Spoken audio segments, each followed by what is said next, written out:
예, 반갑습니다. 자, 여름방학 끝나고 이제 다시 시작됐습니다. 다 같이 건강을 위해서 박수 한번 먼저 치겠습니다. 네, 이런 사람이 건강 말씀드리겠습니다. 오늘은 방학 끝났으니까 좀 길게 네, 해드릴게요. 여기 오신 분들은 대단하신 분들이에요. 어제 연휴인데, 그리고 여기 강의가 매달 바뀌잖아요. 그래서 여기 강의가 최고의 강의라고 그런 분이 박태원 부회장. 항상 어디 가서 자랑해요. 벌써 그러면 안 되겠죠? 다음 달에.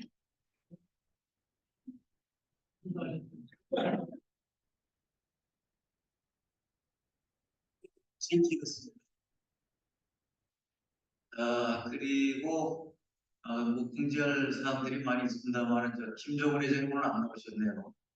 그 직원 중에 애를 3명 낳으면 바로 특진시키겠다 이렇게 발표를 해서 신문에도 보도가 됐는데 지난달에 저 여가부 여성가족부 장관상을 받았어요. 그 친가족 그다음에 친여성 경영하는 거에 대한 느낌인데 참고로 말씀드리고 지금 최근에 이제 박재가 원장님도 인터뷰를 좋은 내용을 많이 하셨고, 아마 인터뷰를 제일 많이 하신 분이 신각수 대사님 같아요, 보니까. 그래서 지금 국제 정세가 좀 복잡하기도 하고, 우리 또 많이 변하고 있기 때문에, 한미일 관계. 그래서 정말 좋은 지식과 정보를 나눠주신 데 대해서 여러분들께서 응원의 박수를 한번 좀.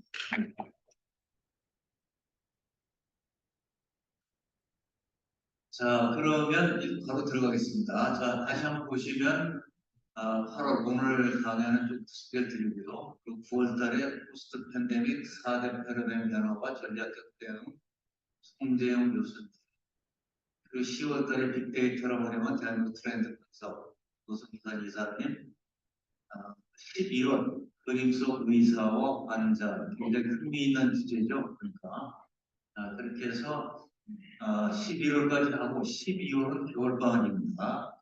그리고 내년 1월에 2024 국정운영 방향 한덕수 총리님께서 해주시기로 했고, 사실은 이제 박진 장관도 우리 이제 회원이면서 올해 강연을 해주시려 했는데 지금 뭐 너무 뉴스 보시다시피 너무 바빠가지고 일정이 좀 왔다 갔다 하고 바빠서 미루어서 됐는데 내년에 먼저 모시게 될 겁니다.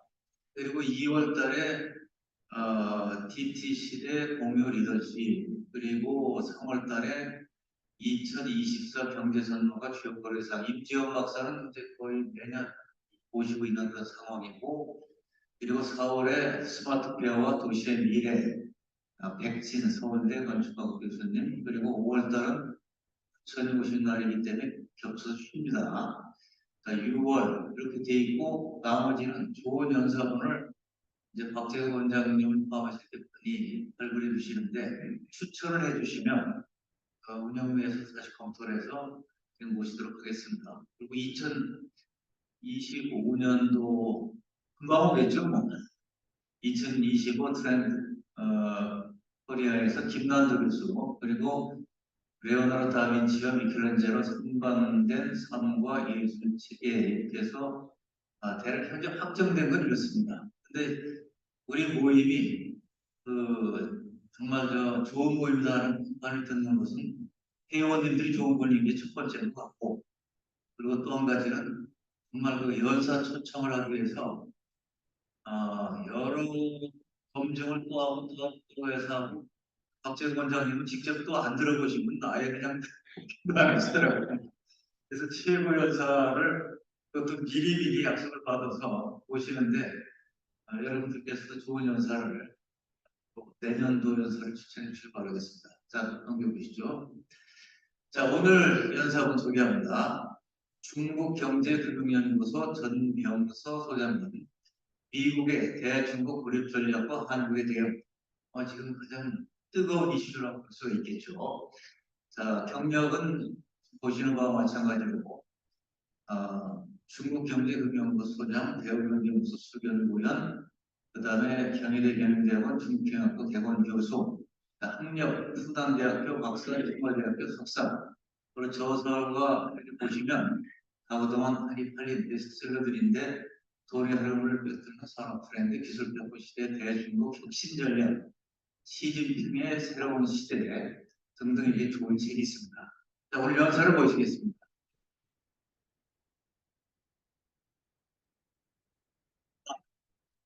뭐가 끝나는 사람 빠졌네. 이런 단체 기념 촬영을 먼저 그냥 마이크 들고 다 앉아 계시면 돼요.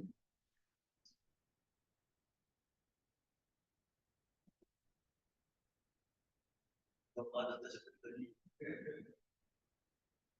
제가 여러분 한번 대해 주시고 밝은 표정으로 여러분 네. 한 번 더 하겠습니다. 여러분 네. 감사합니다.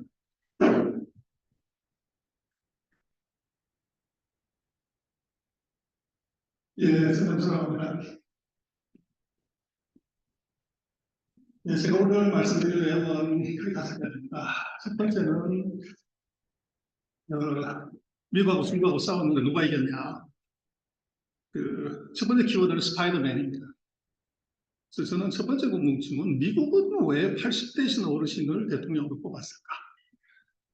이유는 딱 한 가지다. 중국을 가장 잘하는 키신저를 연 당대 최고의 중국통이 바로 바이든 대통령. 그래서 트럼프하고 바이든의 큰 차이는 트럼프는 슈퍼맨, 바이든은 스파이더맨. 그물 쳐서 잡는다. 트럼프는 직접 방망이 들고 가서 두드려 부신다. 누가 이겼을까요? 바이든이 이겼습니다. 트럼프가 잘했으면 당선됐겠죠. 그러나 결론은 이렇습니다. 바이든의 대중국 고립 정책, 기가 막힌 그물이지만 구멍이 숭숭 떨어진다. 두 번째, 요즘 아마 대한민국도 그렇고 큰 문제는 개는 많은데 애가 없어서 문제인 것 같아요. 전부 공원이든 어디든 강아지 끌고 나오고 애 끌고 나오는 사람이 있는데 중국이 아주 입이 험악합니다. 막 누구한테나 막 하는 거죠. 왜 그러냐? 제 얘기는 이렇습니다. 번영과 평화는 힘으로 얘기하는 것이고 힘없으면 깔아야 되고 힘없으면 이제 풀어야 되는 문제인데요. 중국과의 관계에서는 아픈 개는 건드리지 마라. 중국은 나쁜 나라입니다. 2차 대전 이후에 세계에 분단 국가가 두 개가 있습니다. 하나는 월드이다 미국에, 또 하나는요 중국입니다. 무슨 소리냐 그러시지만 중국은 국민당이 대만으로 간 이후 아직도 통일을 못했어요. 그래서 넘버 투, 인류 운명 공동체, 미국을 대체하는 위대한 국가, 그렇게 썰을 풀지만 185개 나라인가가 1대1로에 손들었습니다. 거기서 덜 떨어진 형광등 국가가 하나가 손으로 얘기하는 거죠. 중국. 뭐 1대1로 좋고 인류 운명 공동체 다 좋은데 야, 넌 너 집 앞에 있는 작은 섬 하나도 아직 통일 못하고서 무슨 인류 운명 공동체를 얘기하냐? 중국은 체면이 손상되면 목숨을 걸는 거예요. 한번 원수가 지면 3대에 걸쳐서 원수를 갚아도 늦지 않다고 생각하는 사람들입니다. 자존심의 손상 치명적입니다. 이거 건드리면 미국 대통령이든 한국 대통령이든 상관없이 우리가 봤을 때 쌍말입니다. 집에서 기르는 강아지가 밖에 가서 물려서 왔을 때 주인 입장에서는 약 발라주고 가도 버려주려고 만지는 순간에 강아지는 어떻게 반응할까요? 짖지 않으면 뭡니다. 중국 막말하는 것 그렇게 봐야 됩니다. 그다음에 중국이 끝난 나라라는 얘기가 최근 몇 개월 사이에 우리 지상을 넘치고 있습니다. 피크 차이나. 피크 차이나인데 미국이 대통령부터 나와서 모든 정부가 중국 봉쇄에 나섰다는 건 무슨 얘기예요? 끝난 나라를 뭐 봉쇄할 이유가 있습니까? 그리고 디리스키라는 단어가 외교가에 날리고 지금 언론에서 디리스킹이라는 거 치면 수만 개가 나왔죠. 끝난 나라에 디리스킹을 왜 합니까? 디리스킹의 진짜 얘기는 중국을 봉쇄하던 거 좀 풀어주고 돈 챙기자는 것이 핵심입니다. 그래서 피크치고 망하는 나라에 돈 벌러 들어간다고 하는 모순이 지금 보여지고 있는 거죠. 세 번째, 지금 아마 최근 3일 동안에 중국 경제 큰일 났다, 부동산발 위기 왔다, 이것이 세계 경제 위기로 오고 한국 경제 하반기 내년도 큰일 났다, 온 언론이 난리를 칩니다. 이거 어떻게 볼 거냐는 건데, 클린턴 대통령이 과거의 경제학 얘기를 했지만 중국은 경제는 심리야. 이걸 공산당이 알아채지 못했던 겁니다. 중국 경제, 만약에 한국의 GDP 성장률이 6.3% 나왔다고 그러면 어떻게 될까요? 일본이 연율로 6% 나왔다고 오늘 언론에서 뭐 난립니다. 근데 중국이 6.3% 성장했는데 위기고 끝난 나라는 얘기가 마구 터집니다.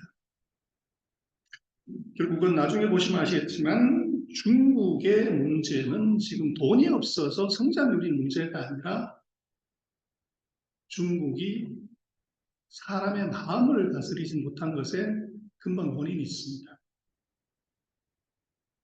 마지막으로는요, 지금 탈중국 해야 된다고 우리는 뭐 얘기를 하지만 돈 앞에서는 적을 미워하지 마라. 아마 이런 얘기를 하면서 언론에 썼다고 그러면 댓글이 바로 5만 개를 달릴 겁니다. 그러나 위험하게 되면 사리 분별력이 있습니다. 판단을 못하는 거죠. 우리가 최근 3년 동안에 조금 더 길게 봐서 5년 동안 사드 이후에 중국에 대해서 우리가 중국의 오만한 무례함에 대해서 한번 속 시원하게 아프리하고 사과받아 본 적 있습니까? 저희에게는 없습니다. 결국 이유는 뭐냐? 상대를 정확히 알아야 되는데 모르는 거죠. 제가 볼 때는 급중하려면 지중이 먼저다. 중국에서 투자해서 터졌고 사업해서 터졌고 협상에서 터졌다. 중국에서 문 닫고 나왔다고 하는 회사들 왜 나왔냐? 저는 딱 세 가지만 체크해보면 답이 간단하게 나옵니다. 첫 번째, 현지법인 대표 중국 어디냐? 현지법인의 임원 대표 중에서 중국에서 학교 나온 사람 단 한 명이나 있는. 제일 중요한 회장님, 사장님, 여권에 중국 도장 몇 개 찍혔냐? 해관 도장. 중국이 어떤 나라냐? 그러면 저는 부산보다 가까운 나라, 분당보다 가까운 나라. 여의도에서 비 오는 날 분당까지 가려면 2시간 반, 3시간 됩니다. 근데 여의도에서 김포항까지 총알택시 타면 8분입니다. 북경 상해가는 1시간 40분. 근데 거기를 회장님, 사장님 몇 번 가봤냐?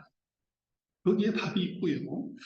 중국에 대해서는 선글라스 끼고 보면 다 파랗게 보이는데 저는 그렇게 봅니다. 중국 위기론 그 얘기 그만하고 당대 최고의 경영의 고수는 누구라고 생각하십니까? 앨런 머스크요? 팀쿡? 애플하고 테슬라는 왜 중국에서 공장을 안 빼나요? 근데 그 나라가 어느 나라냐? 미국입니다. 미국의 최고의 기업인 당대 최고의 경영자는 중국의 세계 최대 공장을 짓고 이번에 또 가서 ESS 공장 세계 최대를 짓습니다. 이거 어떻게 봐야 될까라는 거죠. 테슬라가 보는, 애플이 보는 중국하고 대한민국의 중소기업이 보는 중국하고는 같을까요? 다를까요? 같습니다. 그래서 저는 탈중국 해야 될 중국이 있고 남중국 해야 될 중국이 있고 진중국 해야 될 중국 세 개를 구분해서 얘기를 해요. 인당소득 $10,000에 목숨 걸었던 한국 빨리 빼야 된다. 안 빼면 죽는다. 왜? 기억나십니까? 마산 수출자이죠. 구미 수출자이죠. 구로부천 수출자이죠. 지금 단 하나도 없습니다. 퍼캡타 인건 10,000불 넘어가면서 싹 사라졌고 중국이 13,000불입니다. 빨리 빼야 되는데 이걸 갖고 중국의 보복 이거 얘기하는 건 넌센스죠. 두 번째, 철강화학, 조선기계, 자동차. 자동차가 전 세계에 작년에 2,680만 대를 중국이 샀고 미국이 1,400만 대 샀습니다. 이 시장 어떡할래요? 거기서 궁둥이 뺄래 아니면은 들어가서 먹을래 하는 문제입니다. 철강화학, 조선기계 적어도 5년은 중국에서 더 먹어도 될 만한 겁니다. 이거 일찍 빼야 될 이유가 없는 거죠. 그리고 신중국 해야 된다 그러면 요즘 미친 사람이라고 생각을 하지만 여러분 벤츠 S클래스를 전 세계 누가 제일 많이 살까요? 중국이 전 세계 벤츠의 36%를 삽니다. 벤츠의 고향 미국이 10%, 독일이 10%입니다. 미국이 한 16%이 정도입니다.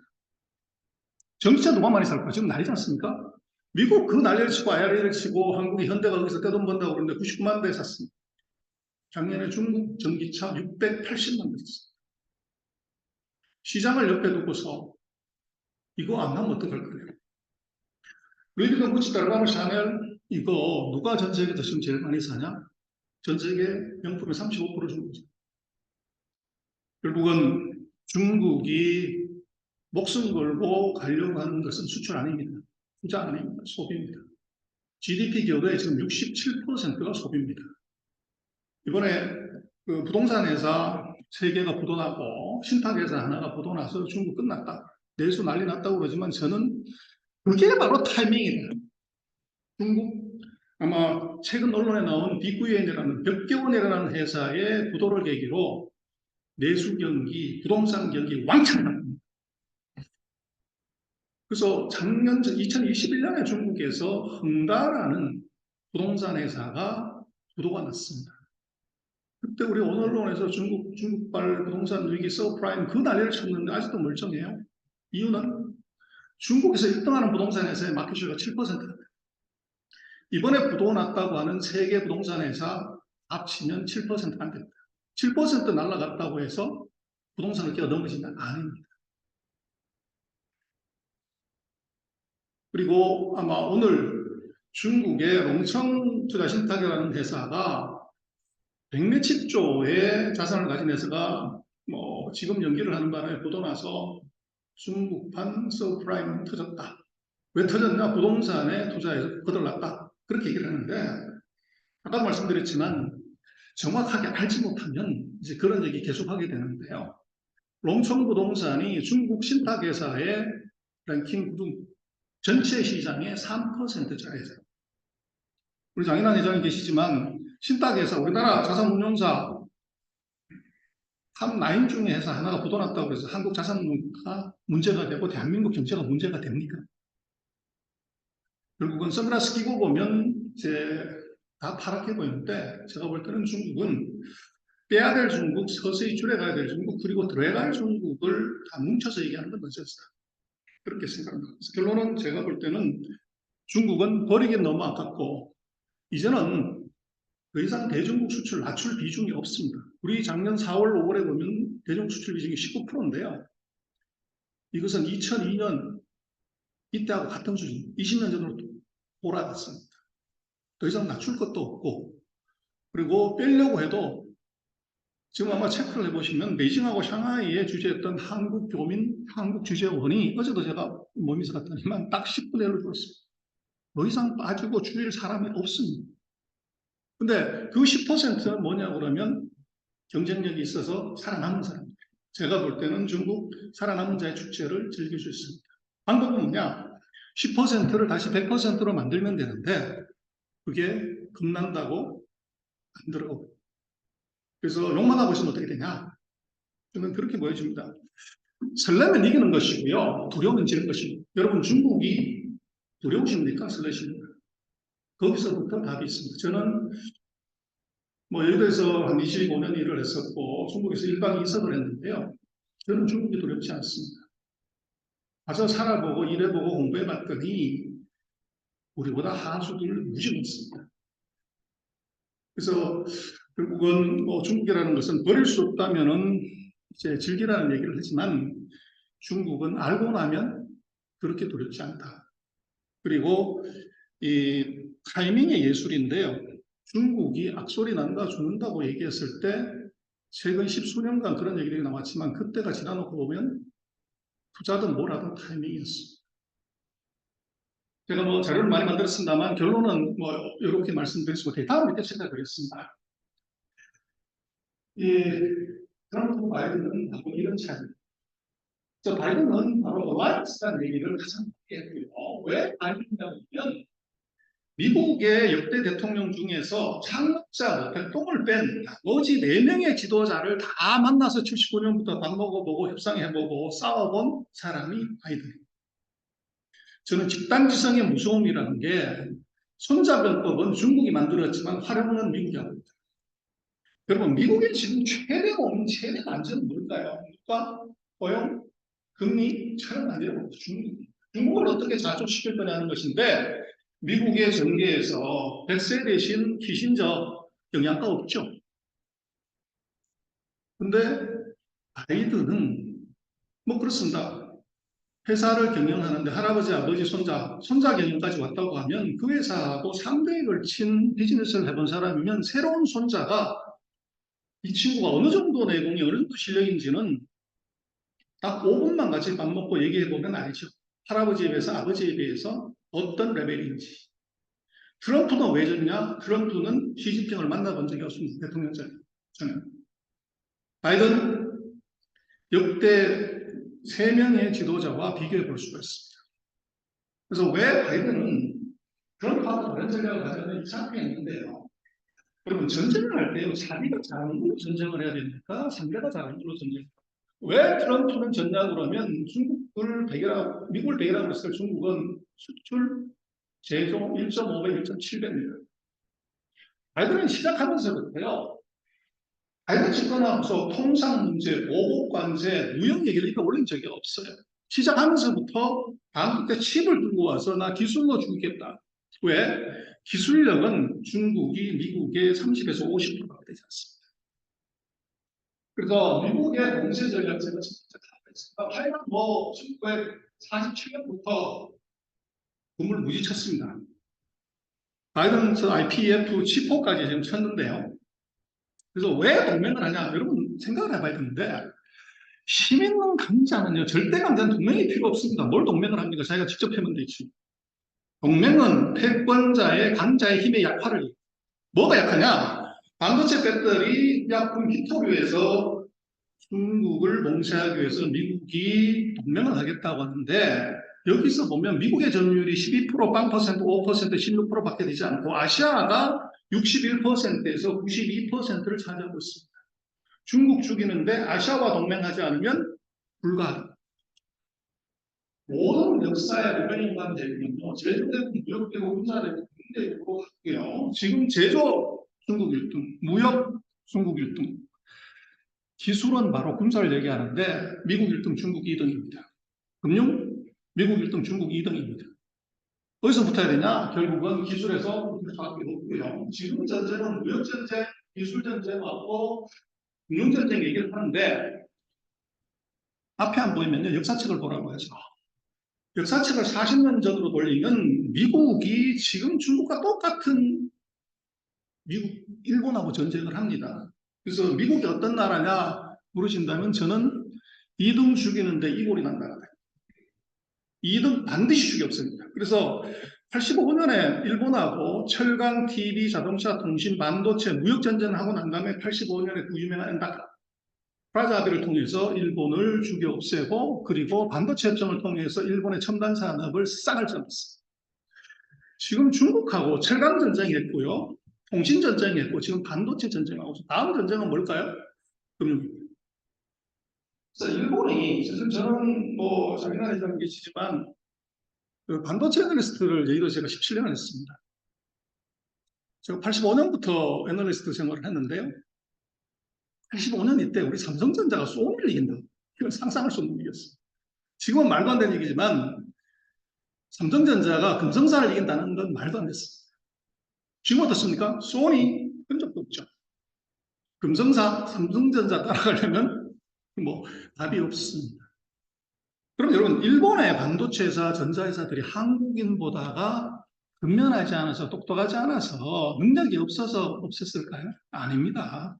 바닷물의 온도가 5도만 바뀌면요 어종이 싹 다 바뀝니다. 답은요 본화의 함정하고 이 기술의 함정인데 260엔 환율을 122엔으로 한 방에 53%를 절상시키고 추가적으로 또 5년 뒤에 48%에서 70% 절상시켰습니다. 여러분 삼성전자가 환율이 지금 1,300원이 예를 들어서 이 500원 됐다고 그러면 흑자 낼 수 있을까요? 우리 현대차 될까요? 여기에 하나가 떨어진 거죠. 그런데 재미난 것은 환율이 급등해서 제조업이 다 죽은 반면에 주가는 85년에 6,900에서 39,000까지 올랐습니다. 이거 89년에 외국인들이 주식, 부동산, 채권 다 터는 바람에 그 후유증으로 30년 동안 일본에 했습니다. 미국의 진짜 경쟁력은 달러 프랭크입니다. 이것이 진정한 경쟁이지 핵무기 잠수함 항공모함 아닙니다. 제가 한 게 아니고 팔비가 고백한 건데 100달러 한 장 찍는데 19.6센트를 우리가 반도체, 자동차 잘 만들어서 미국 수출하면 받아오는 건 100달러짜리 지폐죠. 아니 세상 천지에 마진이 제일 좋은 사업이 마약 산업, 인신매매업이라고 하는데 0.2센트 들여가지고 99.8달러라는 버는 비즈니스가 세상 천지에 있습니까? 미국의 진짜 경쟁력은 이것이고 미중전쟁이 그 전에 있었나. 그래서 85년에 일본하고 지금 중국이 일본을 죽였던 그 스케일대로 미국을 가야 되는데 못 가는 이유는 뭐냐면 제가 책을 10가지 있다. 일본은 왜 자기 죽을 줄 알면서 엔다카를 용인했을까요? 답은 딱 한 가지입니다. 미국이 목에 칼을 대는 거죠. 일본은 국방을 미국에 의존합니다. 지원제가 있어서 진주만을 이걸 공격했기 때문에 군사력을 갖게 하지 않았죠. 일본이 어떻게 그렇게 빨리 컸냐는 여러 가지 이유가 있지만 국방에 신경 안 쓰고 고성장한 이제 비밀이 있죠. 그런데 이것이 일본을 완전히 죽여 없애는 결정적인 계기가 됐습니다. 그래서 그리고 또 하나는 자본시장, 외환시장, 금융시장이 완전히 개방돼 있어서 외국 돈이 풀로 들어갈 수 있습니다. 중국은요, 국방을 미국에 의존하고 있습니다. 금융시장이 아직 개방돼 있잖아요. 결국은 기술 전쟁의 끝은 저는 반도체 공시한다고 해서 중국이 중요한 큰 완전 없습니다. 당신이 무슨 근거로 그런 소리 하냐고 했는데 제가 반도체 리스트를 17년 하면서 그 이제 가락으로 놓고 보면 요소수 사태가 날 가능성이 없습니다. 첨단 반도체는 한국과 대만이 만들지만 이 레거시라고 그러죠. 범용 제품은 지금 이 추세라고 하면 3년에서 5년 뒤에 중국이 전 세계 시장의 50% 이상을 차지할 가능성이 높아요. 그래서 어쨌거나 지금 중국과 미국의 관계는 이것은 적어도 한 놈이 한 놈을 죽이려면 상대를 100명을 죽이려면 나도 7, 80명은 죽어야 되는 전쟁입니다. 그러나 미국도 그렇고 중국도 어떤 지도자도 그 희생을 감내할 만한 결단력과 압력이 있는 지도자는 없습니다. 그래서 미중의 전쟁 길고 오래 가지만 지금 미국의 최대 약점은 4년마다 선거하는 선거제도였습니다.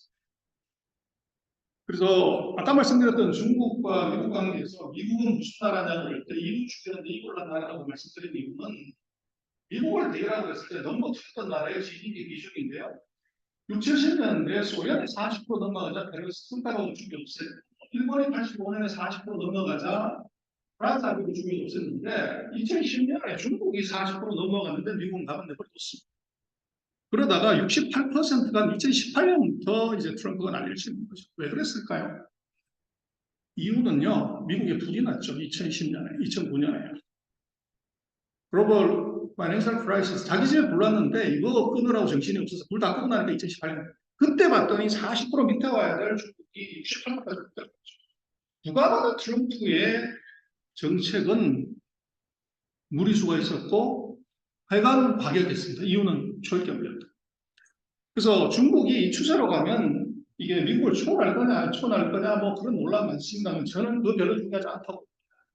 GDP를 중국이 미국을 초월했다고 해서 미국을 이긴 거냐, 패권국이냐, 천만에 맞습니다. 국력은 무적의 개념이지 한 번 토너멘트에서 이겼다는 것이 아닙니다. 그래서 뭐 저는 그 SBS에 골 때리는 그녀들이라고 연예인들 축구하는 거 여성연들 그걸 열심히 보는데 거기서 한 게임 이겼다고 해서 승리하는 거 아니잖아요. 다 이겨야 됩니다. 근데 문제는 중국이 미국 GDP를 넘어서는 순간에 중국이 패권국이 되거나 세계 넘버원이 되는 건 절대 아닌데 문제는 미국이 생각하는 최대의 자산은요. 중국 너는 넘는데 우리가 갖고 있는 최고의 자산이 미국이 큰 소리 치면서 얘기하는 게 뭐냐면 프렌즈. 지금 퓨어 리서치가 조사한 거 보면 전 세계 주요 국가 중에서 중국 좋아하는 나라 단 한 나라도 없습니다. 중국에 대한 반중정서 사상 최악입니다. 그래서 미국은 친구가 있고 중국은 친구가 없어. 그래서 나는 친구로 너 목을 졸려서 죽이겠다. 요건데 문제는 동맹은요. 돈 되면 동맹이고 돈 안 되면 사실치고 반목 헤어지는 겁니다. G7 뭐 시도 때도 없이 하고 앞에 그렇게 하지만 코로나 3년 동안 G7에 한 게 뭐가 있습니까? 서로가 마스크 이거 채가가지고 자기 국민들 이 방역하는데 정신이 없었죠.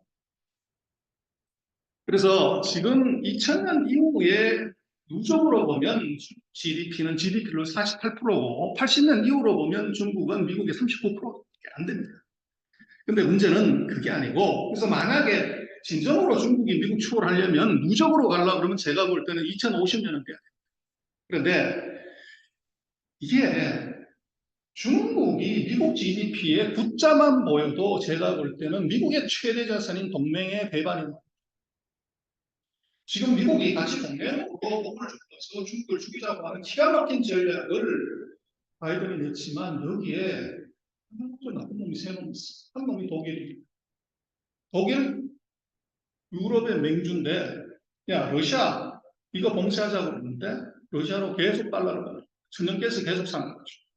그리고 중국 봉쇄하자고 그러는데 시진핑 상기 정부 들어서서 서방의 지원자는 아무도 출판사를 안 갔는데 출처총리가 메모 들었어. 자기 혼자 하는 게 아니고 기업인 13명, BMW, 벤츠, 아우디, 가스투 다 데리고 간 거죠. 가서 바로 BMW는 그 자리에서 3조 5천억 사인했어. 두 번째, 미국이 하고 있는 또 하나의 중요한 동맹이 쿼드 동맹. 쿼드 동맹의 서쪽 축은 인도입니다. 인도가 이거 러시아로부터 계속적으로 석유를 사서 똥값에 사서 그거 정제해가지고 유럽에서 다시 팔고 있어. 러시아가 안 죽는 이유는 독일하고 인도가 달러를 계속 공급하는 거죠. 바이든이 얘기했죠. 하지만 그랬더니 아주 심플하게 인도 총리 얘기를 합니다. 미국 너가 나한테 해준 게 뭐가 있는데? 계속합니다. 그 다음 인도양의 맹주 말고 중동의 맹주는 누가 더 사우디인데요. 사우디 미국 말 요새 안 듣습니다. 석유 가격 폭등하면서 바이든 대통령이 얘기했죠. 증산해가지고 석유값 좀 떨어뜨리라 그랬더니 거기 마카파 황태자 한 사람이 있습니다. No! 바이든 비행기 타고 날아갔죠. 80대신 어르신을 개밥그릇 취급해서 보냈습니다. 그런데 이 미친 빗살만이 시진핑이 3기 정부 출범하고 처음으로 해외 방문을 사우디를 하는데 무슨 짓거리를 했냐. 하늘에서부터 전투기 보내서 스포트해가지고 공항에다 레드카펫 서비스를 대대적으로 했습니다. 거기서 결정적인 일인데 앞으로 너 석유 살 때 달러 말고 위안화로 결제할래? 미치고 한답니다. 결국은 이게 유럽의 맹주, 독일, 중동의 맹주, 사우디, 인도양의 맹주, 인도가 이런 짓을 하는 가장 큰 이유는 뭐냐? 이게 사람하고 사람과의 관계에서는 의리가 중요합니다. 피는 물보다 진하다고 하지만 국제관계에서는 피보다 진한 게 아니죠. 돈입니다. 돈 되면 적도 친구 되는 거고 돈 안 되면 동맹도 중요해요. 우리가 미국과 지금 좋은 관계를 유지하고 그렇게 하지만 미국은 정말 한국을 어떤 동맹이라고 생각합니다. 여러분 일본하고 한국하고 미국 입장에서 뭐가 더 중요할까요? 일본은 G3가 반에서 3등 하고요. 한국은 반에서 10등 하죠. 반에서 3등 하는 일본을 1985년에 일본을 미국은 첨단산업 반도체를 싹도 없이 잘라 없앴습니다. 그리고 경제 완전히 힘 빼가지고 미국의 73% 가던 거를 이걸 25%대로 죽여놨습니다. 지금 미국의 최대 동맹은 누굴까요? 일본 아닌가요? 최대 동맹, 당시에는 넘버 2였던 일본을 그렇게 죽여 없앤 미국이 넘버 10인 한국에 대해서 너는 스페셜 케어할게. 맨방이니까 우방이니까 그럴까요? 제가 볼 때는 첨단 기술에 있었으면요. 중국이나 미국이랑 똑같습니다. 중국이 첨단 기술 내놓으라고 공장 짓고 나면 압박하듯이 미국은요. 전문 용어로 내로남불이라고 보조금 주면 안 돼. 이렇게 얘기를 했는데 중국이 중국 제조 25회 국유기업 정부가 보조금 주는 거 이거 안 돼. 자유경제 시장 질서 위반하는 거 공공성 어쩌고 했는데 미국이 반도체 배터리의 보조금을 반도체 525억 달러 66조를 보조금을 줘요. 아무도 얘기 안 합니다. 그리고 우리가 공장 짓겠다고 그러는데 대통령도 와서 압수하고 이러다가 말뚝치고 콘크리트 뚫고 나서 빼박이 딱 됐을 때 뭐라고 했습니까? 보조금 받는 조건 3가지래요. 이미 말뚝 쳤는데 첫 번째 정보 접근권. CIA나 FBI가 국가 안보를 위해서 좀 조사해봐야 될 때 니들 라인 기술 다 보여줍니다. 두 번째 이익 나면 우리가 보조금 줘서 갈라먹어야 돼요. 세 번째 세계 최대 시장인 중국에 투자하지 마. 결국은 정보 접근권을 미국의 CIA, FBI가 보고 나서 그 정보를 인텔이나 마이크론한테 주지 않는다는 보장입니다. 결국은 첨단 기술에 있어서는 미국과 중국과 중국이 다른 점이 없다는 거예요. 그래서 대중 공세를 바이든이 기가 막히게 했는데 결론은 어떻게 되냐? 2017년 보면 2018년부터 전쟁을 했는데 2018년만 중국이 무역 수준이 숫자가 줄어들고 19, 20, 21, 22 계속 사람 죽여야 돼요. 이거 어떻게 됩니까? 그리고 반도체 회사하고 하웨이를 첨단 기술 회사 2개를 공세를 했는데요. SMIC라고 해서 인터넷 같은 회사가 이익이 2021년, 22년 다 사상 최대를 멀쩡하게 살아있습니다. 하웨이 반도체 공급 못 받아서 핸드폰 사업은 접었지만 회사가 없어지거나 이러지 않습니다. 멀쩡합니다. 이유는 뭐냐? 내수시장이 너무 컸어요. 그리고 중국의 반도체 회사들이 뭐 그렇게 많이 폐업을 했다고 그러는데 우리나라 언론에서 뭐를 이제 사기를 치는 거냐면 모집단이 얼마인지 얘기를 안 하고서 폐업한 회사의 숫자만 얘기하는 거죠. 7천 몇백 개가 문 닫아서 중국 끝났다고 그러는데 중국이 이 창업한 회사가 9만 2천 개가 됩니다.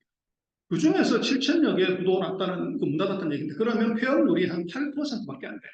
92%는 멀쩡하게 살아가고 있는데, 우리는 이걸 싹 빼고, 중국이 부도난 회사가, 반도체 회사가 7천 몇백 개가 나고 작년보다 2배가 늘었다. 전형적으로 이제 그 정세에 기댄 기사를 쓰고, 그게 이제 서로 뺏기다 보니까 중국 반도체 끝났다고 이렇게 생각하는데, 천만에 말씀. 그래서 뭐 하여간 여러 가지 지금 제재를 했는데요. 제재가 중국에는 반도체 생산을 못해서 끝나야 되는데 보시면 반도체 생산이 2022년에 좀 줄어들었고 다시 슬슬 기어 올라가고 있습니다. 그리고 반도체 분할을 보면요. 지금 2021년, 22년에 전 세계에서 반도체 수를 누가 제일 많이 했냐면 삼성 아닙니다. 중국이 가장 많이 했습니다. 그래서 미국이 소위 말하는 첨단 제품은 투자하지 마. 장비 팔지 마, 기술 팔지 마, 이렇게 하니까 14나노 이하짜리는 안 되지만 그 이상에다가 중국이 공장 투자를 왕창 해버립니다. 그럼 무슨 일이 벌어지냐? 앞으로 5년 뒤 그렇게 되면 14나노, 28나노, 40나노, 90나노는 중국이 전 세계 시장을 다 먹어버려가지고 그럼 어떤 일이 있겠죠? 선진국이 못 만들어서가 문제가 아니라 단가가 안 맞아서 우리 요소수처럼 우리 요소수 때 난리가 났죠. 제가 볼 때는 우리가 첨단 기술 봉쇄했다고 좋아는 하지만 조금 더 시간이 지나면 중국을 조심해서 봐야 되는 것은 제2요소수 사태가 올라왔습니다. 그래서 그 두 번째 주제는 아까 말씀드렸던 왜 이제 중국이 입이 험하냐 그러면요. 그럼 아픔 어떻습니까? 신경질 내고 짜증내고 하시죠. 그래서 중국이요. 외교부 대변인, 외교부 장관이 참견하지 마. 입 닫아. 불에 타 죽는다. 너 자명해. 내가 예고했다. 이런 말을 합니다. 결국은 이게 뭐냐면 중국의 약한 점인데 결국은요. 말은 필요 없고 실력으로 보여주면 되죠. 근데 왜 이런 일이 벌어지냐면 제가 볼 때 첫 번째 중국은 미성숙할. 중국이 지금 뭐 G2 어쩌고 저쩌고긴 하지만 중국이 사람처럼 살기 시작한 것은 2000년 이후입니다. 78년에 개혁 개방했지만 여전히 거지였고요. 그리고 2000년부터 시작을 했고 2010년부터 쑥 커지는 거죠. 그렇게 보면 중국은 대략 지금 30세 나이로 보면 이 정도죠.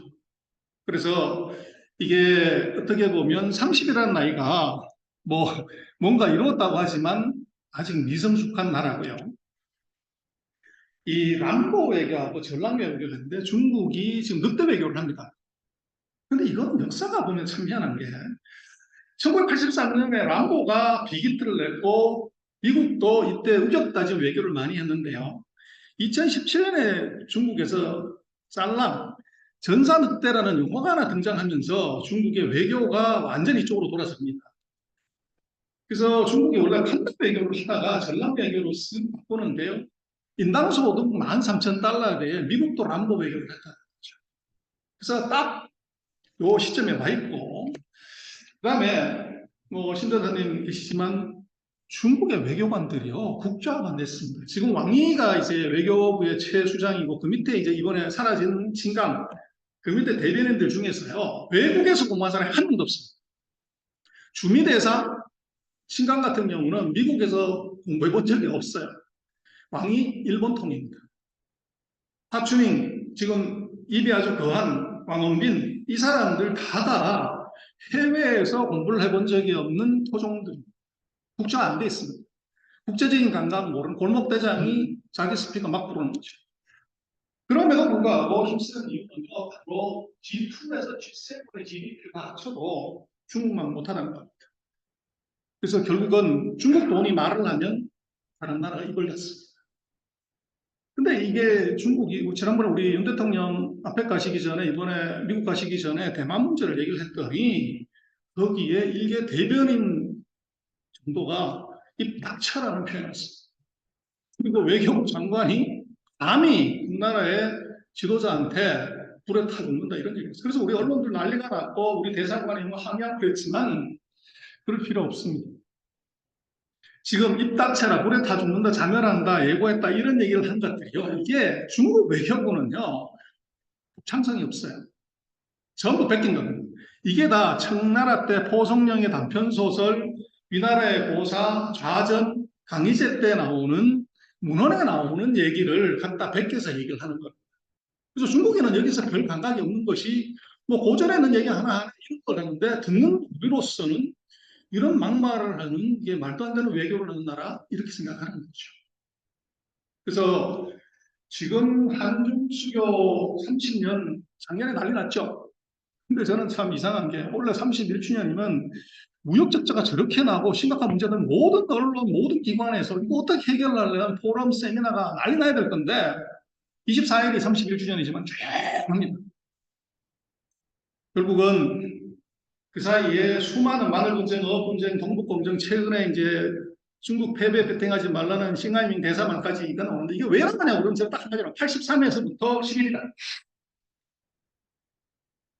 결국은요, 가게가 터지면 종업원이 손님 깔 겁니다. 그래서 지금 한국 경제가 93년에 중국 GDP의 83%를 갖다가 이게 지금 9%까지 떨어졌습니다. 그래서 사마천이 사기의 뒤편에 이런 말을 하죠. 나보다 10배 많으면 헐뜯고 100배 많으면 두려워하고 1000배 많으면 금태가 심부름한다. 중국이 지금 한국의 딱 10배입니다. 지금. 한중관계 악화 이것은 사마천이 2000년 전에 얘기한 우리보다 10배 많으면 헐뜯을 수밖에 없는 그 선택인 것 같아요. 그리고 두 번째는 완장차를 줄 세우고 싶습니다. 미국이 패권국이라고 해서 동맹으로 줄 세우는데 중국 마찬가지로 줄 세우고 싶어 합니다. 왜? 넘버 투기 때문에. 그래서 우리가 왜 중국이 예전 같지 않냐면 중국이 세계 GDP에서 차지하는 비중 한국 GDP하고 비교를 해보면 김영삼 대통령 때 78%인데 지금 윤석열 대통령 때 한국 GDP가 중국의 9%밖에 안 돼요. 미국하고 비교를 해보면 김영삼 대통령 때 10%다가 지금 72%까지 왔어요. 10%와 72%는 다른 거고 78%와 9%는 다른 거죠. 그러나 우리 의식, 우리 생각은 70, 95년 여기에 머물러 있습니다. 중국이 변한 거 우리가 인정을 안 하는 거죠. 또 하나는 이제 제가 볼 때는 우리 실력인데요. 중국의 대사가 지금 최근 10년 사이에 3번 바뀌었고 우리는 그 사이에 그 7분의 대사가 바뀌었는데 이 중에서 외교관은 딱 한 분밖에 안 계세요. 이규영 대사님. 결국은 군인, 정치인, 교수, 특히 교수분들이 많이 가셨는데 교수님들 어떠십니까? 저도 학교에서 애들 가르치지만 교수님들이 강점도 있지만 최대의 약점은 나의 말을 안 듣는 거죠. 그리고 이 선비의 비판 정신은 넘치지만 이 균형을 잡는 상인 정신은 없습니다. 돈 벌면 되겠기 때문에. 한국의 대중외교의 치명적인 결함은 자꾸 교수님들 자꾸 보내서 이거 문제가 생깁니다. 저는 그렇게 얘기를 합니다. 이번에도 뭐 그런 얘기를 했었지만 새 정부에서 중국 대사는 대통령 친구 뭐 비서 보내지 말고 삼성전자 반도체 사장님을 중국 대사로 보내요. 중국이 가장 절절히 원하고 이게 미국이 어떻게 보면 막아야 되고 한국의 최대 강점을 가진 사람이 대사로 가면 지금 한국 외교가 중국에서 외교관을 만나주지 않는 것이 문제죠. 대사로 부임했는데 그래 망을 뭐 거의 몇 달 뒤에 받고 하다못해 거기에 담당 과장도 못 만난다고 하는 그것이 뭐냐. 아마 삼성전자 반도체 출신 사장님이 가시면 대사로 가면 아마 시진핑부터 시작을 해서 그 밑에 있는 모든 사람들 다 만나고 싶을 겁니다. 결국은 우리로서는 이 중국이 원하는 걸 갖고서 흔들어야 되는데 그렇지 않다는 것이 이제 문제고요. 그리고 중국 외교부의 발언은요, 해석을 잘하면 됩니다.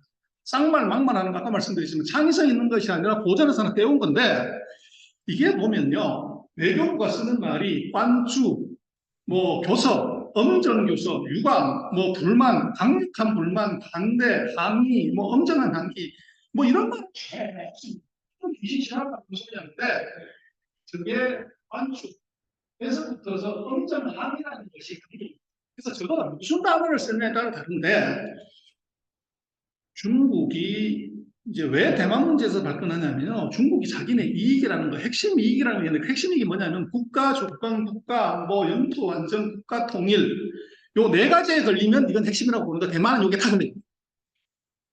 이걸 얘기하면 이제 가만 안 있게 되는데 결국은 이제 말을 뭐로 했냐는 중요하지 않고요. 요거란 건 전혀 중요하지 않고 그게 다 엄정이라고 썼냐 만족이라고 불만족이라고 써냐 이게 중요합니다. 근데 외교부가 중국 외교부가 우리 대통령이 그렇게 얘기하셨지만 보복이 없었어요. 입 닥쳐라 불에 타 죽는다 이 얘기만 했지 거기에 엄정이 어쩌고 저쩌고 이런 단어가 없어요.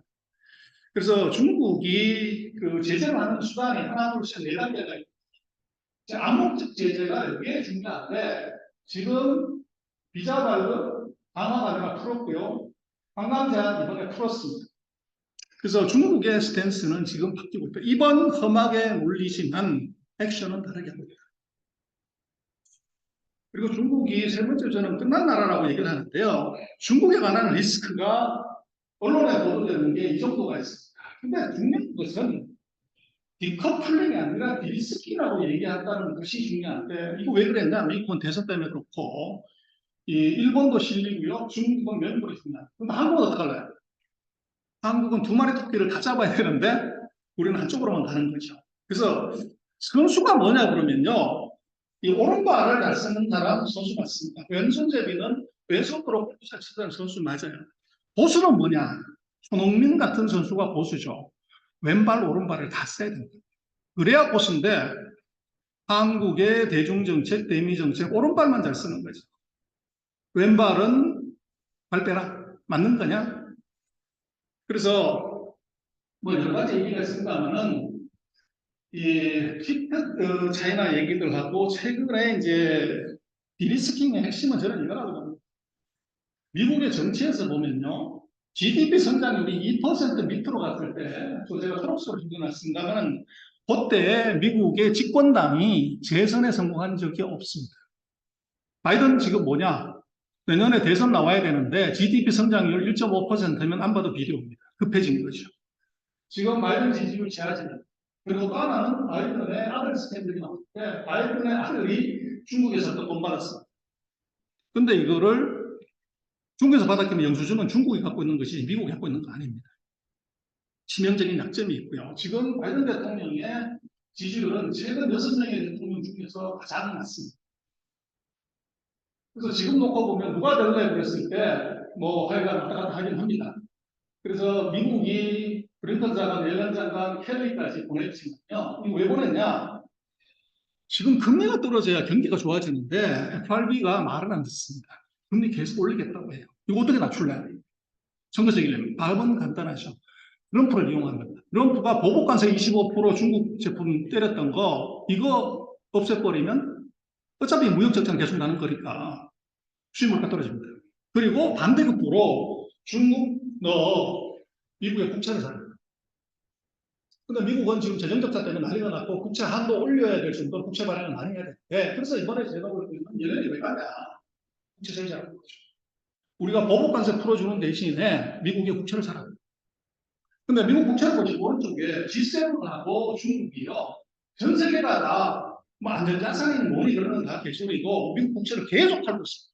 근데 지금 대규모로 뭐 2조 이상 국채를 발행을 해야 되는데 그래서 중국한테 오파를 했더니 중국이 이미 그 패를 알아버린 거죠. 바이든 너 급하지.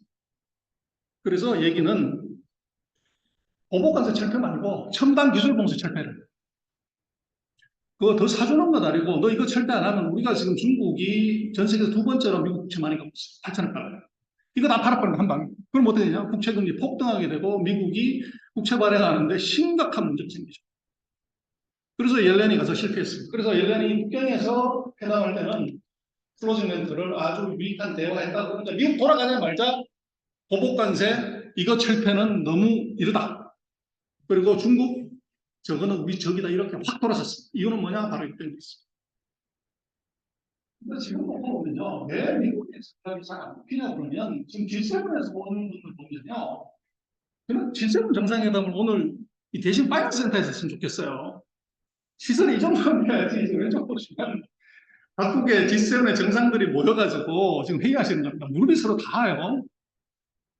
근데 재미난 것은 여기에 연령을 보시면요. 바이든 대통령이 81세, 일본 독일이 60세인데요. 나머지 4개가 다 40대들이고요. 캐나다 대통령 50대입니다. 80대 어르신 말 40대가 들을까요? 그리고 지금 지지율 보시면요. 50% 넘어가는 지도자 하나도 없어요. 다음번 선거 어떻게 될지 모릅니다. 그리고 부채 비율 보시면요. G7의 부채 비율이 300%, 400% 넘어가는 나라가 3개가 있어요. 목공이 지금 포도청. 그래서 이게 G7 이거 안 되고요. 이게 미국 GDP하고 중국 GDP를 보면 G2에서 G7을 다 합친 GDP가 중국 GDP보다 작아요. 그래서 이게 G7이 G1만 중국하고 싸우고 나머지 6놈은 D로는 중국하고 비즈니스를 하고 있는 거죠. 그래서 보시면 오른쪽에 G7하고 미국 부채 보유를 계속 줄어들고 있습니다.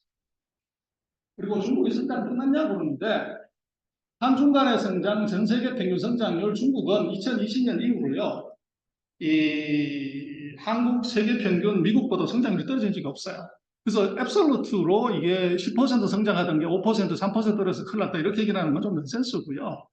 세계 평균 성장이 얼마나 가냐 상대적인 개념을 봐야죠. 그래서 지금 보면은 최근 5년 동안 세계 경제 GDP 격을 우리 미국이 31%, 중국 30%. 중국이 끝났다고 그러면 정말로 세계 경제 30%가 시청거릴 정도로 리스크가 있습니다.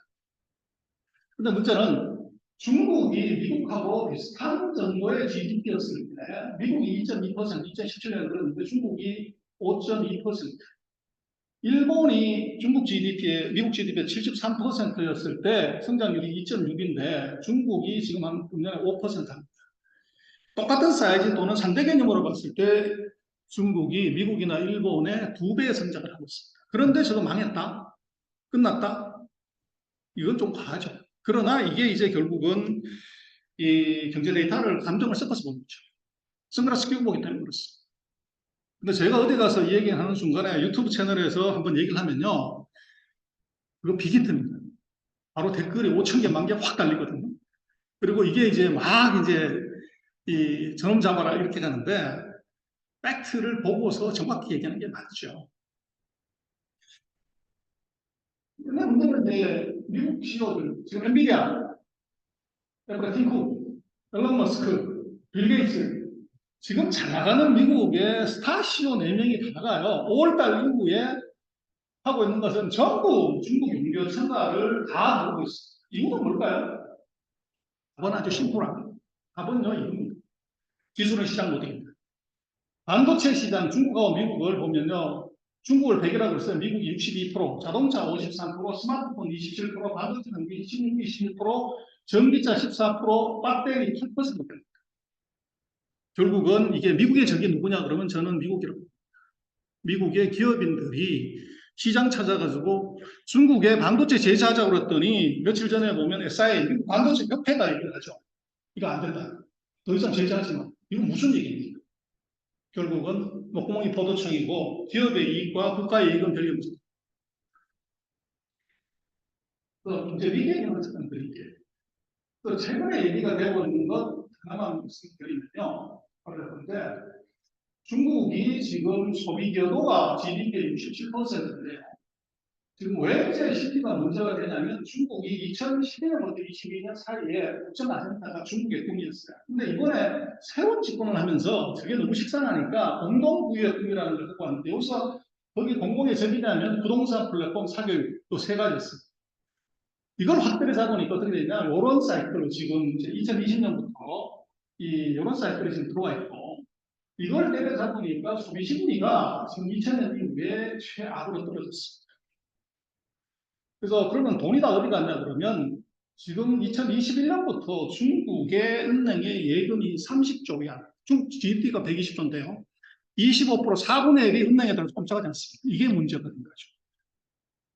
그래서 제가 볼 때는 중국의 잃어버린 사정이다. 중국의 잠재 성장률을 대략 한 5에서 5.5를 보는데 2020년 이후에 중국이 잠재 성장을 한 번도 못 갔습니다. 요게 이제 문제고요. 그리고 이제 중국이 왜 이제 경제가 안 좋냐 하는 것은 먹기만 하고 상품을 안 씁니다. 소면 립스틱 경제입니다. 그래서 보시면 오른쪽에가 이제 소비가 끝낸다고 하는데 상품 소비, 음식료 소비, 인터넷 소비가 있는데 먹고 마시는 것은 15%씩 드는데요. 상품 소비는 1%밖에 안 됩니다. 이게 바로 이제 문제고요. 그리고 지금 소비가 GDP의 66%라고 하는데 부자고 수출은 마이너스고 소비가 2.5까지 떨어졌어요. 그래서 이거를 못하면 경제가 문제가 되고 그래서 뭐를 했냐면 중국이 17월 이후에 8월 1일까지요. 매일 회의하고 매일 정책을 뺐어요. 그래서 16개의 정책이 지금 나왔습니다. 근데 제가 볼 때는 중국이 먼저 데이터를 본 것 같아요. 7월달 데이터를. 7월달 데이터는 어제 나왔는데.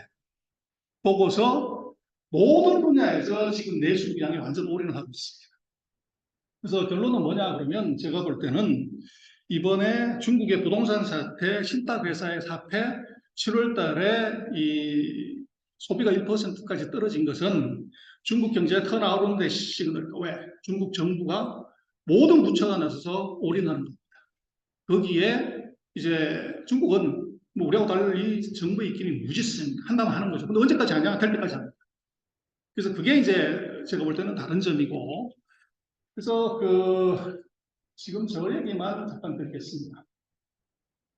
부동산 얘기만 잠깐 하면요. 아까 말씀드렸던 지금 백대원이 문제가 되는데 백대원은 중국의 부동산 100대 회사 중에서 6등하는 회사고 시장 점유율 5.2%입니다. 이거 부도난다고 해서 중국 부동산세 끝났냐? 이렇게 보기 대단히 어렵다는 거고요. 왜 그게 문제가 되냐면 바로 정부가 2021년부터 공동구입에 부동산 규제를 하면서 21, 22, 23년에 시장을 마이너스 보내버렸습니다. 근데 왜 그렇게 했냐면, 보시면 매주 차트 2015년부터 시작해서 2020년까지 중국 부동산 시장이 4배가 커졌어요. 가격이 매년 배식을 합니다. 그래서 심한 규제를 했고, 그래서 지금 놓고 보면, 백경원이 부도난 건요, 2021년 이후에 2년 동안 매출 65% 줄었어요. 요게 답입니다.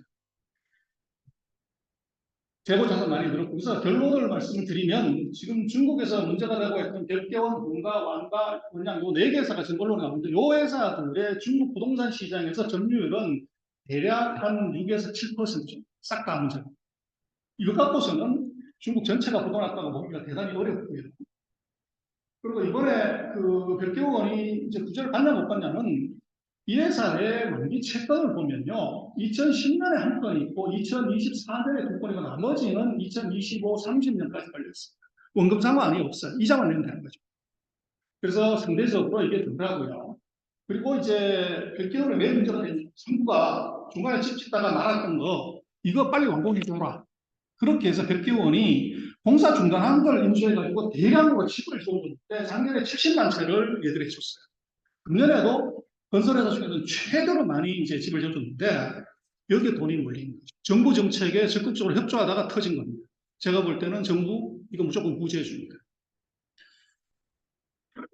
그리고 이제 중농신탁이라는 회사가 부도나서 중국의 자산운용업계가 문제된다고 그러면 중농신탁은요, 대주주가 이런 회사인데 대주주가 어느 회사냐면 중국 기계공업집단이라는 회사인데 중국 국유기업이 98개가 있는데 그 중에서 대략 48등 하는 회사입니다. 이 회사가 뭐 회사예요? 중국 국유기업 부도날 수가 없습니다. 그리고 업계로 보면은 중농신탁이 한 6,200원 이걸 갖다가 190원 곱해가지고 이게 얼마 이렇게 자꾸 계산하는데 그렇게 보면 안 되고요. 중국 전체 시장이 21조 정도 되는데 중농신탁이 한 6,200억 정도 신탁 자산이 있습니다. 그럼 비중이 얼마냐면 3%. 그리고 부동산에 얼마나 투자했냐 그러면 중국 부동산 신탁업계 전체로 부동산 투자율이 8.6%. 요게 부도가 나면 요게 터지는 거죠. 그리고 지금 중농신탁 같은 경우를 보시면 부동산에 얼마를 투자했냐 그러면 전체 자산의 10.6%. 요게 이제 지금 못하게 되는 그런 이유가 있는 거죠. 그래서 그렇게 놓고 보면 중농사태는 대략 중국 자산운용업계의 6%, 3%. 그리고 이번에 부도난다고 하는 부동산 회사들은 다 합쳐서 한 7%. 부동산 업계 전체적으로. 그것 때문에 중국의 경제 위기가 오고 그게 세계 경제로 변이된다? 그건 좀 넌센스로 보죠. 예, 아까 결론은 그렇게 말씀을 드렸고요. 최근에 이슈들은 뭐 한 두 가지는 이렇게 설명을 드릴 수 있을 것 같습니다. 예, 시간이 다 돼서 뭐 제 설명은 일단 이걸로 마치겠습니다. 예, 객지수 고맙습니다. 네, 다음 마찬가지. 질문이 있으면 손을 들어주시죠.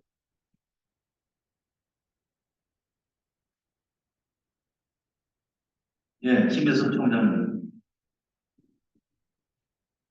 저 김일성입니다. 오늘 아주 말씀 잘 듣고 옛날에 제가 서울과학종합대학원에서 총장할 때 치고 든 이후로 처음이고 항상 좀 대한민국에 있는 중국의 최고의 그 전문가로부터 말씀드리는 것 같습니다. 하나 여쭤보고 싶은 게 있는데요. 지금 말씀하신 것이 이제 그 부동산 회사 또 우리 신들회사의 퍼센테이지를 가지고 말씀하셨잖아요. 스태틱한 숫자란 말이에요.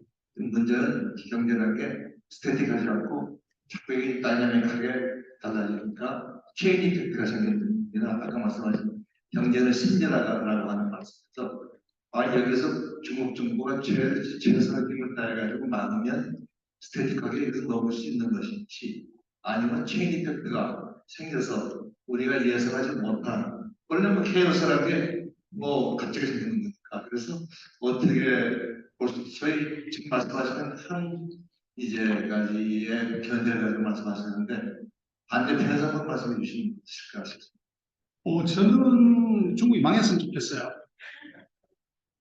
근데 이제 우리가 우리 언론이나 보도의 많은 부분은 그 시점의 것만 갖고서 얘기를 계속해요. CPI가 망했을 때도 큰일 났다. 부동산 경기가10몇% 떨어졌다고 그러는데 지금 중국의 부동산 경기는요. 지금 차트를 보시면은 지금 4번째 하강입니다. 첫 번째가 아니에요. 그리고 하강의 폭을 보면 이게 대략 한 16개월 정도 왔었는데 지금 폭, 과거 폭 이렇게 놓고 보면 별 그렇게 큰 차이는 사실은 아니에요. 그리고 지금 상황은 이 바닥에서 리커버하는 단계에서 항상 그렇습니다만은 이게 가장 마지막에 못 견디는 놈이 나오는 거죠. 지금 이제 중국의 그 비구이엔 사태는 제가 볼 때는 이게 획득이 바로 직전에 터진 거다. 그렇게 보여지고 이게 중국 같은 경우는 우리하고 좀 다른 점이 예전에 우리도 그랬습니다만 자본시장과 과장이 부진사 사장들한테 바로 전화해서 뭘 사라고 하는 것들 많이 경험을 했는데요. 중국은 그보다 곱하기 10이라고 보면 됩니다. 그래서 이제 어떻게 이걸 해결하려는 문제는 첫 번째는 만기 연장을 해주냐 안 해주냐, 은행이 돈을 빌려주냐 안 주냐 하는 문제는 이거 다 풀어버리는 겁니다. 돈 빌려줘라. 만기 연장 다 해줘라. 기억하시겠습니다만 2008년 9년에 우리가 PF 때문에 그 난리를 쳐서 60몇 조가 거들났을 때 모든 금융기관에 3년 유예해줬죠. 우리는 그렇게 하는데 중국은 그렇게 못할 거다? 제가 볼 땐 그건 말이 안 됩니다. 그래서 제가 볼 때는 지금 중국의 정부가 이제 모든 부처가 나섰다고 하는 것은 이것은 이미 시그널이 왔다. 그리고 이것이 아까 제가 쭉 말씀드렸습니다만은 중국의 소비 경기에 이 키를 쥐고 있는 것이 부동산입니다. 그래서 중국이 공산당이 땅을 갖고서 일어선 나라거든요. 그래서 땅 공짜로 줄게 해서 공산주의를 만들었는데 여기에 대한 국민들의 열망, 이건 무지컨대 이 바보들이 4년 동안 이걸 막아놨던 거죠. 거기에 실망감, 거기에 이제 피로감이 있고, 이거를 이제 안 풀래 그러면 제가 볼 때는 정권의 위기가 와요. 무슨 얘기냐면, 지난 5년 동안 중국 경제 왜 떨어졌나고 그랬을 때, 시진핑이 아니라 리커창이 오고 그랬습니다. 총리는 경제를 담당하고, 주석은 정무와 외교를 담당하는 게 중국인데, 그래서 경제 나쁜 건 시진핑이 아니라 리커창이 제대로 못해서 그렇다. 근데 이번에 지금 중국의 총리는 시진핑의 비서 출신입니다. 그래서 지난번 리커창 총리는 북경대를 나온 천재 총리입니다. 근데 이번 총리는 북경대를 나온 것도 아니고 중앙의 경험도 전혀 없고 실무가 약한 총리인데 오로지 이제 시진핑의 비서라는 것 때문인 거죠. 근데 이 경제가 이게 휙 떨어진다고 하면 이거 누구 책임이냐 그러면 총리가 문제가. 그래서 지난번 총리가 리커창인데 지금 총리는 리창입니다. 중간에 커가 하나 빠졌는데 커는 중국어로 1g이라는 뜻입니다. 그래서 1g 모자란 총리. 근데 그것이 총리의 능력을 얘기하는 것이 아니라 시진핑의 리더십의 치명적인 결함입니다. 시진핑의 용인술, 사람 잘못 썼다. 그 시진핑의 눈 저거 봐라 이렇게 오는 거죠. 그래서 제가 볼 때는 이것은 시진핑의 통치 구조의 자존심이기 때문에 아마 하반기에 모든 수단을 다 동원해서 숫자 올릴 겁니다. 근데 이제 그 사이에 나오는 이제 많은 얘기들은 그것은 이제 서방 세계에서는 비판하기 너무 좋아요. 그러나 중국의 내부 사정을 놓고 보면 지금 부동산 지금 차트에서 보여드렸습니다만은 이렇게 올라가려고 하면서 여기서 이렇게 내려왔는데 이렇게 내려가게 내버려 둘래? 제가 볼 땐 이거 올리는 것은 우리도 그렇습니다. 부동산 어떻습니까? 정부가 풀고 대출기도 다 풀어버리면 금리 내려버리면. 그래서 제가 볼 때는 중국의 지금 리스크, 부동산 리스크는 지금 우리 언론에서 얘기하는 것 좀 봐라. 그래서 한 분기만 더 두고 보자. 거기서 결론은 간단하게 나옵니다. 근데 그 결론의 의미는 제가 볼 때는 지배구조 리스크가 있다. 그래서 이것을 과연 행정관리들이 그 정도도 감내하면서 정상적으로 관리할 그걸 나는 그렇지 못하고. 예. 자, 두 분 손 드셨는데 이 공장은 예, 많이 잘 들었습니다. 좀 현실적인 얘기로 최근에 중국이 이제 해외여행, 특히 우리나라 유커들에 대해서 여행을 자유화시키고 있는데 이것이 얼마나 진정성이 있는 거냐.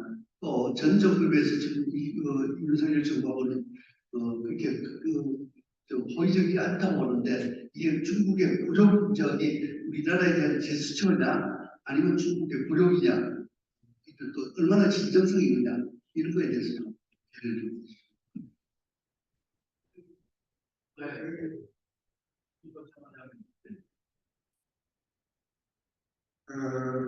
지금 그 이 부장님께서 말씀하신 그 옛날 성장인데, 이 그동안에 우리가 이제 이 한미 경중이다 해서 이 안보는 미국, 그 경제는 중국 뭐 이런 식으로 전 정권에서는 그런 식으로 한 것 같습니다. 근데 요즘 흘러가는 거 보면은 이 한미 경미 아니냐는 그런 생각 들고 하는데, 그리고 중국이 이 사드 때는 보복을 했는데, 지금은 그 엉뚱한 듯이 아까 말씀하신 대로 보복을 하고 있는 그런 이유가 뭘지, 그리고 실제로 우리가 그 히토류니 그 2차 전지 소재리 몇 인 것들을 중국에서 한 수입을 하고 있는데 중국 비중도 굉장히 높은데 보복한다면 아마 상당히 우리 경제가 어려워질 가능성이 많습니다. 앞으로 그 보복에 대한 가능성이 우리가 그렇다면 이 외교 정책, 그 대중 정책을 어떻게 해야 될 것인지 그런 부분에 대해서 좀 설명을 해주셨으면 고맙겠습니다. 예, 선생님 고맙습니다. 이건 뭐 너무 큰 그림이 있어요. 제 좁은 소견으로는 한국의 대중외교는 이제는 자원외교까지 정확하게 짚어주셨는데 반도체 문제가 아니라 지금 우리가 대미흑자의 제일 주된 이유는 배터리하고 전기차입니다. 근데 이것이 물거품이 될 수 있다. 아까 지적하신 대로 이 배터리에 들어가는 소재 84%를 중국에 의존하기 때문에 결정적인 순간에 중국이 그 제재하는 순간에 우리 대미흑자는 물거품이 될 가능성을 우리가 생존하고 있기 때문에 우리로서는 뭐 한한령 해제해가지고 관광객 얼마 이게 아니라 자원, 특히 전기차, 반도체에 들어가는 자원을 중국에서 공급받는 것은 이건 어떤 경우도 중단시키지 않는 그 외교가 저는 핵심이라고 봅니다. 그리고 지금 그 왜 사드 보복처럼 지금 우리가 뭐 이런저런 얘기도 안 하냐는 반도체는 그래서 미국이 시포 동맹을 통해서 중국의 반도체를 막는데 반도체를 막으면 지금 아무것도 할 수 없습니다. 며칠 전에 TSMC의 회장이 그 시포 동맹은 중국을 완전히 급소를 다지고 있다. 맞습니다. 그런데 문제는 시포 동맹에서 중국이 기술을 받지 않으면 못 만드는 게 아니라 10년 걸려서 20년에 국산화할 수 있습니다. 그런데 시간이 문제가 되고 그렇게 되면 뭐를 해야 되냐 그러면 시포 동맹의 4명 중에서 가장 약한 꼬리 하나를 뚫어야 됩니다. 근데 미국하고 일본은 같은 스탠스이기 때문에 뚫을 가능성이 없으면 빵. 다만 서로 미사일 쏘는 경쟁관계 빵. 거기 가장 약한 고리가 한국이기 때문에 한국은 사드하고 이번하고 다른 점은 한국은 이게 협박하고 위협해야 될 존재가 아니라 어떻게든 구슬려서 반도체의 기술을 받아야 될 협상의 대상이기 때문에 저는 그렇다고 봅니다. 속으로는 부글부글 끓지만 이게 중국이 아까 말씀드렸던 그 내구력, 인내력 큽니다. 그래서 저는 그 치포 동맹이 한국을 살렸다. 근데 그것이 내부를 보면 치포 동맹은요 엉터리입니다. 무슨 소리냐? 장비에서 일본하고 미국은 전쟁 상태입니다. 서로 경쟁 관계예요. D램에서 미국의 마이크론하고 한국의 삼성하고 하이닉스는 경쟁 관계입니다. TSMC하고 대만하고 한국은 파운드리에서 서로 경쟁합니다. 서로 박 터지게 싸워서 상대를 죽여야 살아남는 4개 팀을 같이 모여가지고 한 팀 만들면 팀이 될까요? 안 됩니다. 제가 볼 때는 중국이 노리는 것은 바로 근데 그 중에서 가장 약한 고리가 한국이기 때문에 한국에 대해서 제가 볼 때는 보복 안 하고 우리가 무슨 얘기를 해도 이번 험하게 놀리지만 절대 주먹을 내버리지 않는 것은 중국인의 실리다. 그 다음에 그 이용 장관님 주신 얘기는요, 저는 진정성 없다고 봅니다. 이번 그 단체 여행 해제는요, 아세안 게임 때문에 있습니다. 중국 아무도 가기 싫어하는데 지금 화합에 나가 있는 상태에서 아시안 게임을 시작을 했지만 손님 하나도 없습니다. 그러면 중국이 메이미엔즈 최면에 엄청난 손상이 오게 되고 이거는 뭐 유럽이 올 이유가 없잖아요. 한국하고 일본이 가장 많이 가야 되는데 이거 안 풀면은 답이 없습니다. 그래서 제가 볼 때는 한국하고 일본을 풀고 싶은데 그걸 그렇게 하면 속보이니까 20몇 개 나라를 다 푼다. 이렇게 얘기를 했고 그러나 저는 그것이 푼다고 중요한 것이 아니라 비행기편이 있어야 됩니다. 항공편을 얼마나 확대시키냐가 이게 핵심이지 그 푸는 것 자체는 그렇게 큰 의미를 주기는 어렵고요. 그리고 이제 이 생각을 해보면 중국 내수가 이렇게 나오는데 중국이 1년에 해외여행을 1억 6천만 명 갑니다. 얘들이 해외로 가게 되면 내수가 나빠지는데 그걸 왜 풀어? 근데 제가 볼 때는 아마도 중국이 해외여행에서 소비가 늘어나면 제한할 것 같아요. 비자를 받아야 되는 나라에서는 비자를 엄격하게 통제한다든지 또는 1인당 사용 한도에 대해서 국세청에서 조사하겠다. 1,000달러 이상씩 조사하면 그 쓰면 다 나중에 들어와서 신고해라. 이런 식의 프로텍션이 걸릴 가능성이 있어 보입니다. 그래서 지금 뭐 우리로서는 없던 게 들어오기 때문에 나쁘지는 않은데 지금 그 단체 여행 이거 해제는 저는 아시안 게임의 이벤트를 위한 것이다. 그렇게 생각됩니다. 예, 우선 박수 부탁드리겠습니다. 질문이 더 있으신 것 같은데 시간 관계상 여기까지 듣고요. 자, 8월 이제 뭐 실제로 여름이 이제 끝났죠. 입추도 지났고 8월 마무리 잘 하시고 9월에 새로운 기분으로 많이 참석하시기를 기대하겠습니다. 감사합니다.